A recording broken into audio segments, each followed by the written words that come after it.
nor can they heal your wounded hearts.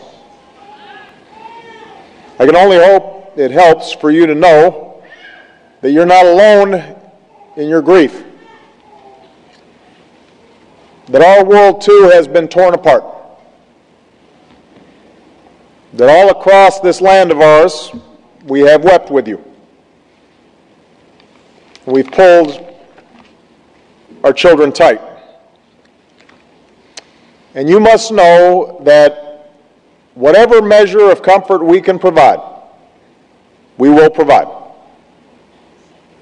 Whatever portion of sadness that we can share with you to ease this heavy load, we will gladly bear it. Newtown, you are not alone. As these difficult days have unfolded, you've also inspired us with stories of strength and resolve and sacrifice. We know that when danger arrived in the halls of Sandy Hook Elementary, the school's staff did not flinch. They did not hesitate. Don Hochsprung and Mary Sherlack, Vicki Soto, Lauren Russo, Rachel Davino, and Anne Marie Murphy. They responded as we all hope we might respond in such terrifying circumstances, with courage and with love, giving their lives to protect the children in their care. We know that there were other teachers who barricaded themselves inside classrooms and kept steady through it all, and reassured their students by saying, "Wait for the good guys. They're coming. Show me your smile."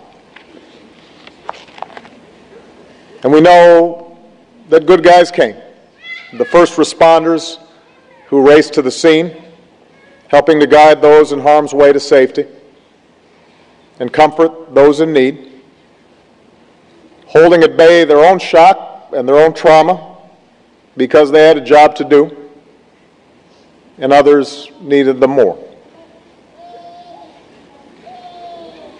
And then there were the scenes of the school children helping one another, holding each other,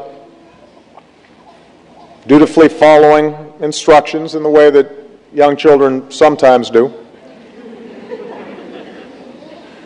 One child even trying to encourage a grown-up by saying, "I know karate, so it's okay, I'll lead the way out."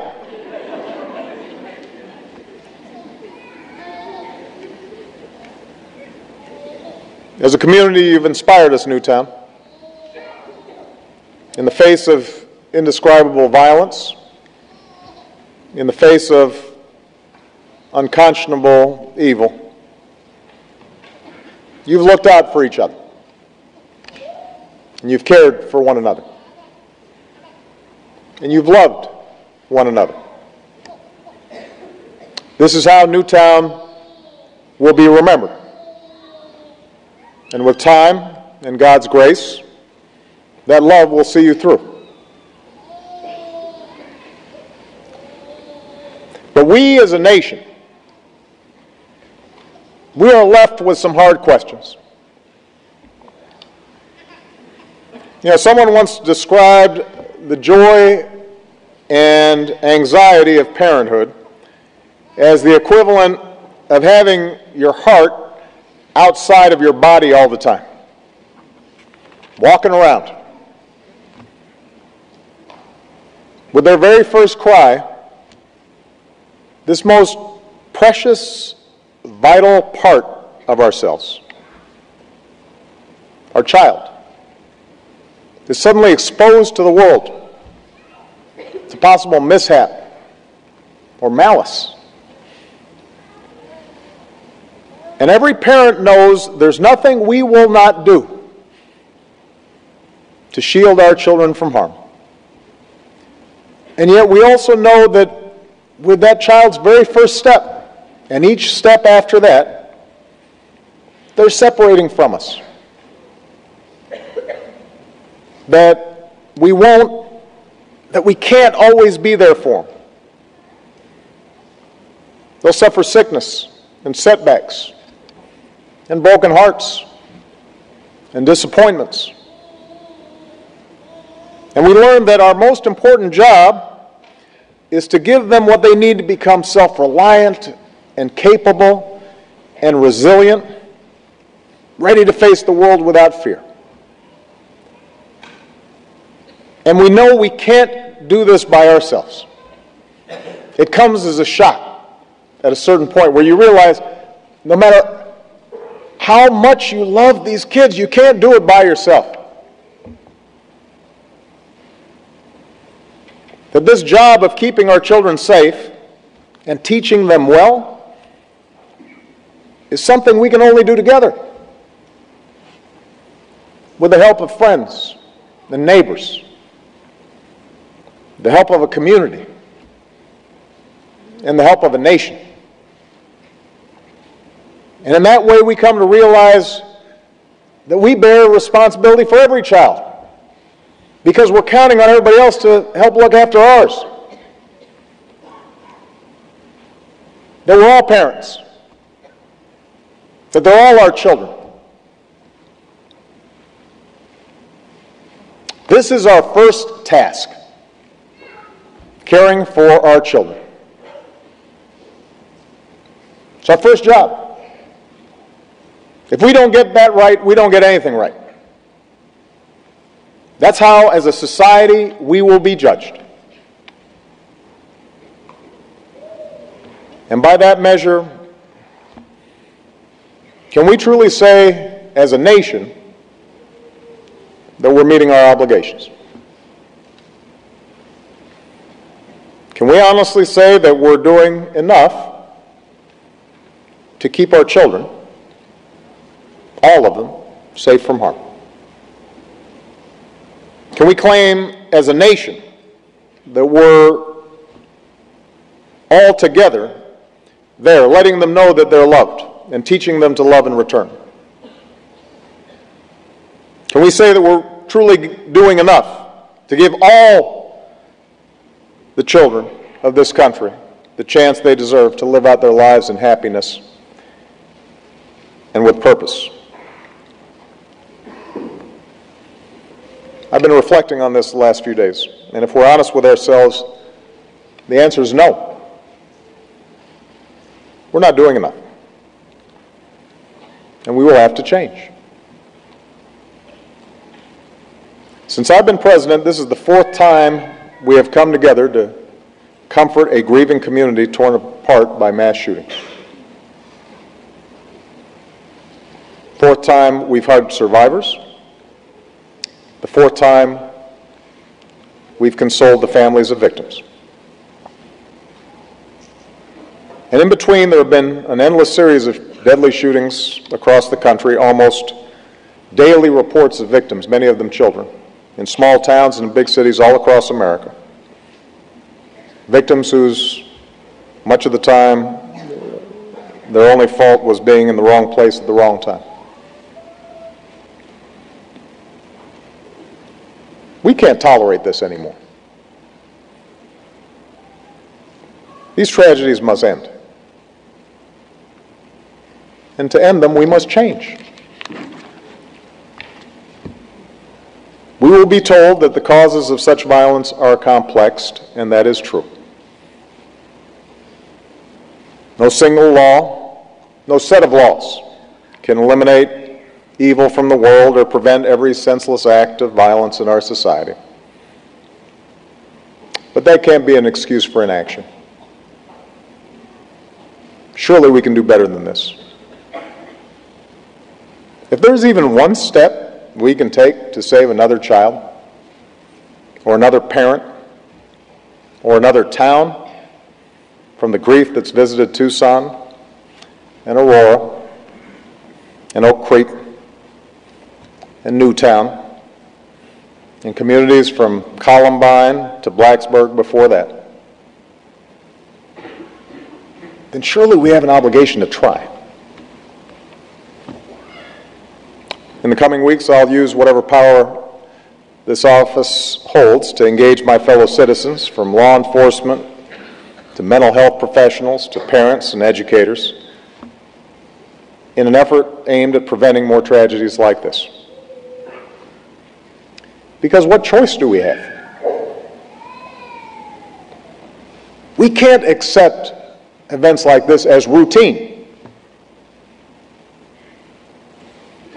Are we really prepared to say that we're powerless in the face of such carnage?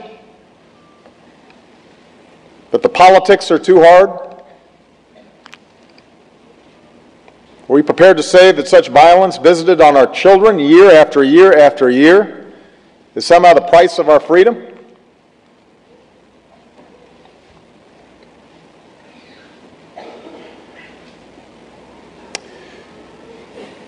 You know, all the world's religions, so many of them represented here today, start with a simple question. Why are we here? What gives our life meaning? What gives our acts purpose?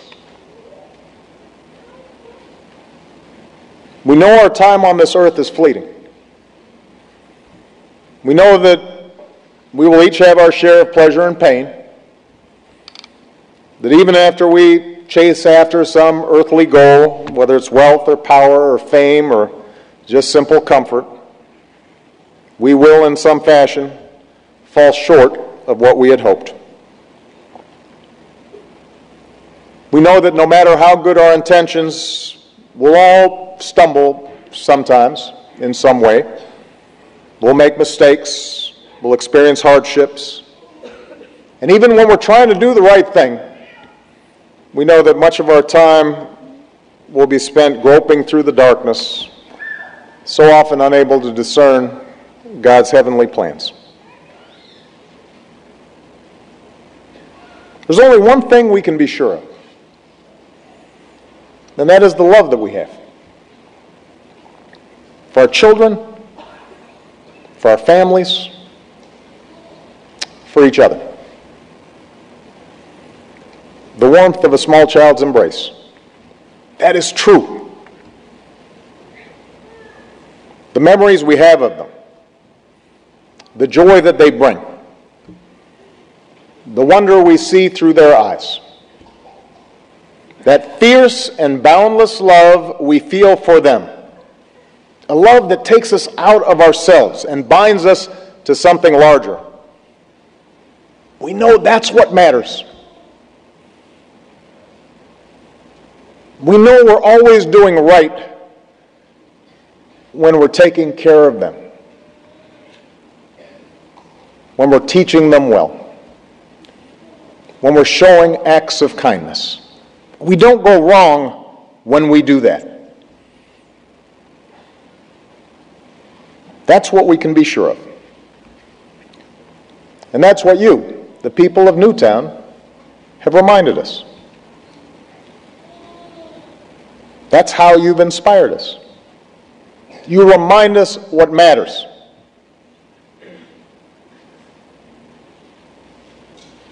And that's what should drive us forward in everything we do, for as long as God sees fit to keep us on this earth. Let the little children come to me, Jesus said, and do not hinder them, for to such belongs the kingdom of heaven. Charlotte, Daniel, Olivia, Josephine, Anna, Dylan, Madeline, Catherine, Chase, Jesse, James, Grace, Emily,